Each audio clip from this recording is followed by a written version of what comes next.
Ассаламу алейкум Бүртуганым. Эгер сиз бул видеону көрүп жаткан болсоңуз, анда сиз ишенип коюңуз.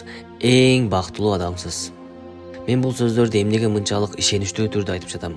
Анткени мен да буга чейин менде андай жок, менде мындай нерсе жок деп Аллага шүгүр келтирүүнү, шүгүрчүлүк деген нерсени чындыгында унутуп бараткан экенмин. Мен ошол жерге баргандан кийин көзүм ачылды десем болот. Аллага шүгүр келтирбей жүргөнүмдү чындыгында ошол жерде сездим. Ошол нерселерди сиз менен да бөлүшкүм келди, сизге да айтып бергим келди. Чындыгында азыркы күндө Аллах Таала бизге берген көптөгөн неаматтары бар, белектери бар, бирок аны биз байкабайбыз. Биз качан ошол нерсени жоготконубузда гана ошол нерсенин баркына жетебиз. Биз кечээ күнү Кыргызстан Ислам университетинин 1-курстарынын студенттери менен Беловодскийдеги өзгөчө балдар тарбияланып жаткан мекемеге бардык. Эгер сиздин жүрөгүңүздө тынчтык болбой, жашооңузга нааразычылык болуп жатса, анда тезинен ушундай балдар үйүнө, карылар үйүнө барып зыярат кылыңыз. Анткени бул жерде чыныгы жүрөгү таза адамдар.